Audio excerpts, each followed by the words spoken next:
Today I'm in North Bay Village, Florida, and I came to this playground park that they have that's kind of new, haven't been here before. And right behind the playground, you guys can see they're building a brand new construction building. I'll take you guys by the water and have a really interesting concept for a video for you today. And that is it cheaper to self-insure yourself versus getting a standard homeowners insurance policy? Because so many people have written me in the comments and emails saying that, you know, I decided I'm going to self-insure myself. It doesn't make sense to keep paying these exorbitant insurance premiums. I'm sick of it. I'm just going to take the chance and insure the house myself. So I put together a bunch of information and stats on this to see, is it actually worth it, guys? Like, can you self-insure and actually make it work and have this be a viable solution rather than paying the crazy insurance premiums that so many companies are charging now, especially if you live here in the state of Florida? First of all, right off the bat, the average homeowners insurance policy now in the state of Florida will run you about $6,000 a year. And it used to be around $2,300, and even back then, it was still some of the highest numbers in the nation. And now it's basically tripled. You know, save the typing, guys. Like, I know some people pay more, some people pay less. We're just gonna go with the average here of $6,000 a year, okay? And the other thing is, in order to even be considering self-insuring, you pretty much have to have a paid-off house. If you have a mortgage, your mortgage company will require you to have some level of homeowners insurance. However, let's say you don't live in Florida and you live in a much cheaper area where it's much less expensive to insure your house, then you might still be able to implement some of this yourself and just take on the bare minimum amount of insurance coverage that is required by your mortgage. Now, in order to put this together, I pretty much did a simple compound interest calculation of what someone would need to do and the amount of money they would need to save in order to essentially self-insure at this level, $6,000 a year of coverage. So we're gonna self-insure for that same amount. Now, in order to start with this self-insurance policy, you're gonna need $6,000 upfront that you are going to stick in the stock market, maybe an S&P index fund, something like that, that is traditionally speaking supposed to net you about 7% per year in returns, accounting for the up years and the down years, okay? And then when you use the long-term average of 7% per year, and let's say you're gonna contribute $500 a month to your self-insurance fund, because that is the equivalent of paying $6,000 a year in homeowners insurance. Now, this is where it starts to get interesting, because after 3 years of doing this, you would have $35,534. After 5 years, you would have $53,701. After 10 years, you would have $111,000, and after 15 years, you'd have $194,000.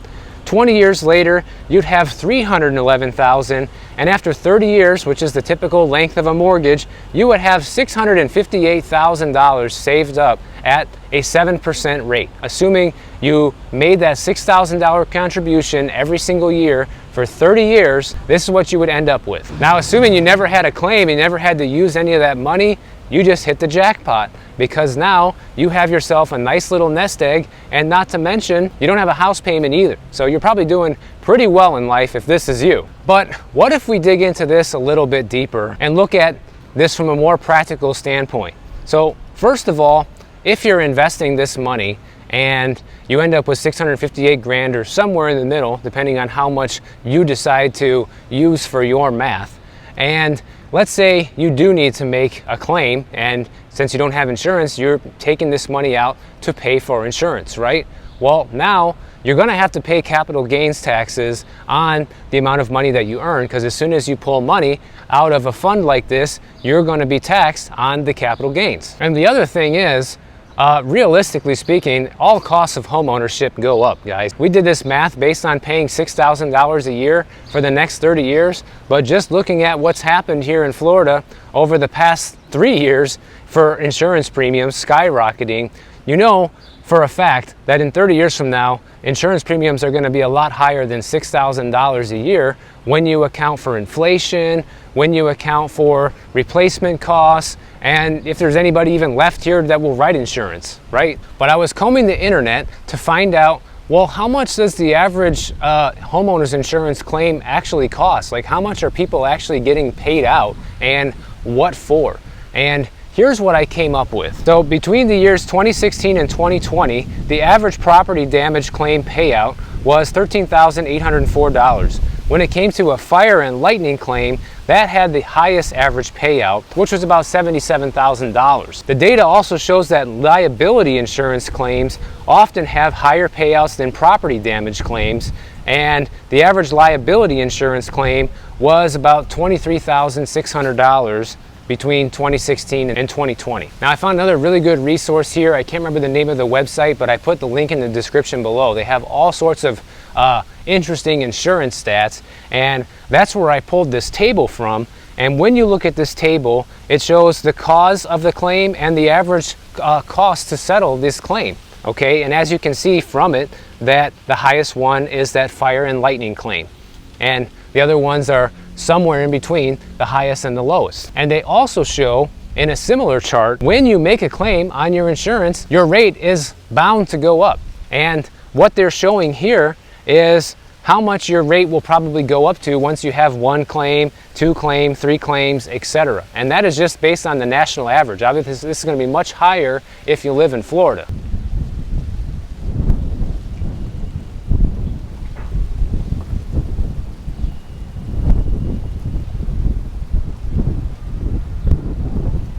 Now, going back to our self-insurance fund, okay, let's say over the 30 years that you own this house and you've been self-insuring, that you have to make 5 claims, which is probably kind of high and unrealistic, because I've had many people write me saying, you know, I've had my homeowner's insurance for 20 years, never had a claim, but yet it's going up, or worst of all, they dropped me, or whatever, you know. I've had many of you write me telling me that you've never made a claim on your homeowner's insurance after decades of ownership.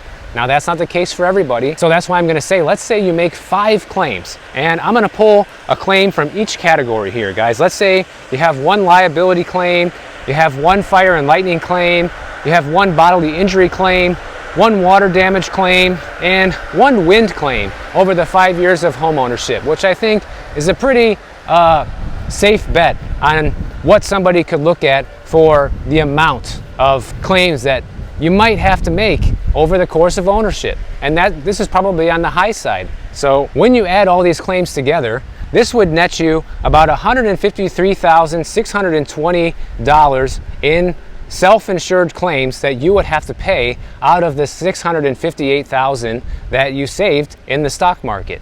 Now, let's round the number up to $200,000, because you're going to have to pay that capital gains tax, or maybe account for an extra claim, or some of the claims cost more, whatever. So let's just say you had to pay out $200,000 in insurance claims. Well, that would still leave you with $458,000 left over after all is said and done, after 30 years of investing the money instead of giving it to the insurance company. Versus if you give it to the insurance company, what do you get? Diddly squat, nothing, okay?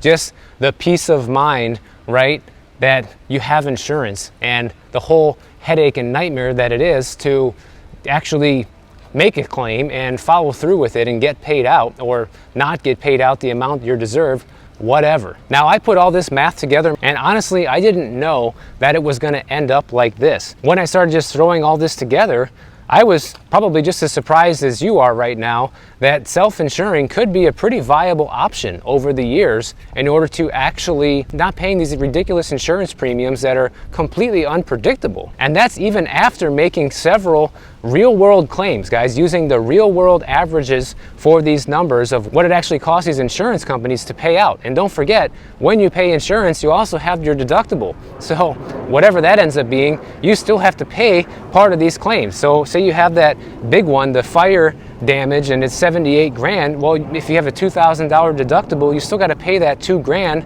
and the insurance company will cover the rest. But the reality is, it would take a tremendous amount of discipline for people to do this, and I would say most people probably just can't do it. You know, they just don't have the financial discipline to do it. But what are the risks to doing something like this? You know, a lot of people say, well, I want to have homeowners insurance because I want to make sure I'm covered. I need to have liability in case somebody gets hurt on my property, which you can see these liability claims average about 30 grand. Okay, just after saving for 3 years at a 7% rate of return, saving that $6,000 a year, you would already have 35 grand, enough to cover that liability claim in just 3 years. How much would you have back from paying your insurance for 3 years? That's right, absolutely nothing. Now, it's not like I'm flat out advocating for this and telling everyone that they should do this, because there are risks involved, and we'll take a look at some of those here in just a minute. But all I can tell you is that if I were facing this situation personally and I had a home that was paid off, let's say the house, median price home, $400,000, no mortgage, would I take the chance and self-insure it and try to do something like this? If I'm living in Florida and I'm paying $6,000 a year and possibly more in the near future, I would say probably, guys. I would probably take the chance. I'm not telling you you should take the chance. I'm not saying it's the right risk for everyone, but under the certain circumstances that we're facing right now, I think that I would probably take the chance. Now, if I lived in a place where homeowners insurance and good coverage was only, $1,200, $1,500 a year, probably not. I wouldn't be even fussing with it or worried about it unless, the premiums were constantly rising every year and it looked like it was going to be a problem. Not everywhere is having this insurance crisis right now, but you see more and more states are starting to get hit with these massive increases. So this could start making sense for people even outside of Florida. So one of the biggest cons to doing this is obviously you need to have the discipline and the income to do it, okay? Obviously, you're forced to pay the insurance premiums. Usually that gets escrowed with your mortgage payment every single month, and it's kind of like a forced way into paying it. But if you're going to self-insure, you need to set all this up on your own. You need to have the brokerage account. You need to have the discipline to contribute $500 every single month for 30 years and be able to resist touching that money and taking it out. That means no using it for your son's college, or no using it to give your daughter as a wedding present, to buy a home, nothing like that. The money's completely off limits. That's your insurance money. So that's where I think this falls apart for probably 98% of people out there, is just not having the discipline, guys. Because if everybody had this level of financial discipline, let's be realistic, everybody would be millionaires and no one would be broke. Everybody would be well off financially, and credit card debt wouldn't be boiling into $1 trillion right now, okay? That's the reality.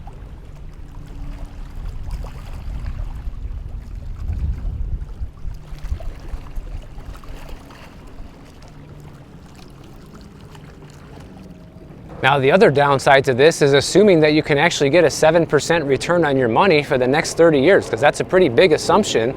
And even though that's been possible historically speaking, doesn't always mean it's going to be true into the future. So you're also kind of taking a bit of a gamble that you're actually going to be able to get that level of return on the money, even if you have the discipline to invest it. So that's another downside. And also, insurance costs can go up unexpectedly to unaffordable levels like we've been seeing right now. And that's the other downside to having insurance, guys, and not doing this, is you have no idea what your insurance premium is going to be, next year or in 5 years from now. Whereas with something like this, you can budget and guarantee that you're going to contribute the same amount every single month and have a nice nest egg in the end if you never have to use it, or at least have a good chunk of it left over, even if you have to use it several times like we already covered. Let me show you guys something real quick. Anybody who watches my channel regularly, that building right over there is the one we covered a month or two ago, where everybody was pretty much forced out over the weekend and they had to just leave. Looks like it's still empty. I have to do a follow-up on that soon to see what's going on. But obviously there's a lot of benefits to doing this as well. On the other hand, your insurance company might just drop you out of the blue, and you could be paying insurance for 30 years, and then they just say one day, oh, we're not covering you, your roof is too old, or whatever other excuse that they give you, and they just drop you, or they say they're going insolvent, just like so many other companies that have gone out of business recently. What then, guys? What do you have to show for after 30 years of paying this insurance premium, and then what? They drop you That is completely criminal, and every time I hear one of those stories, it just makes me cringe, to be honest, because I just can't believe that companies can do this and get away with it, and there's no safeguards in place for this. Now, one of the other benefits to doing this is you could be one of the lucky people that doesn't have any claims, and you saved all this money over the course of 30 years, and now you just get to use it for whatever you want, or at least use some of it because you made it all this time, and you could afford to buy a new house with cash with the money you have saved up, and now you have some spending money. So that would be a tremendous benefit to doing this. Or maybe you just had a few minor claims over the years that didn't cost you anywhere near the $200,000 estimate that we put in here. The other benefit to doing this is you could mostly self-insure when it comes to your property and your belongings, and still just get a liability policy, so in case something does happen on your property, you're covered for that, but you're covering the building and all the structure and everything else. And I think one of the biggest benefits to doing this is that you don't have to play by their rules, guys. No sitting on hold, waiting for adjusters to come out to your house, worrying about making a claim and having them drop you, or having your premiums go up because you made a claim, or worrying about what's covered and what's not covered. Like, it's all your discretion now at this point, because you're self-insuring. You don't have to worry about anything what the insurance company is going to say or cover or do. You can just choose to cover whatever you deem to be coverable out of that fund. Oh, you need a new roof? Cover it. Oh, the AC went out? Cover it, guys. Like, you could use this as a home repair fund essentially as well, which is basically a home warranty that is another form of insurance, right? I think there is some tremendous upside to doing this, but it requires your ability to go against the status quo, right? To do something different that most people won't do. And, that's the other quality and trait that most people just don't have. They don't have the ability to kind of push back against norms. They just kind of go with whatever is the normal thing to do. Oh, we pay for homeowners insurance because that's just what you do, right?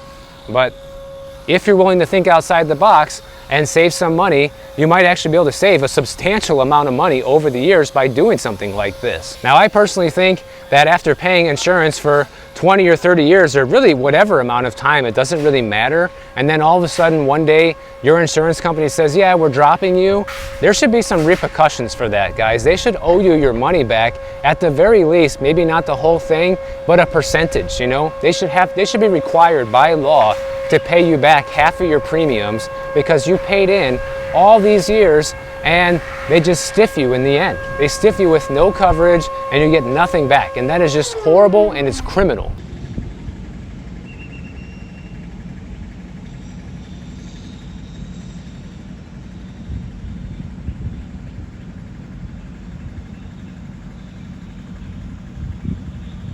And speaking of that, I kind of have a related story on this that I wanted to bring up, because back at the beginning of the year, I made this video about people who get foreclosed on, and let's say they owed $20,000 in back property taxes, but they foreclose on the property, and let's say they have $100,000 in equity, and the state or the county ends up keeping the full 100 grand instead of just the 20 that was required to pay off the balance, which is also criminal. Well, there's an update on this, and the Supreme Court recently just ruled all of this in favor of property owners. So everybody who's asking for good news all the time, here you go. Here is a lot of good news. Right now, in about 20 different states across the country, this is completely legal, guys. They can foreclose on your house if you owe back property taxes, and doesn't matter how much equity you have in the house, they're gonna keep the full balance, okay?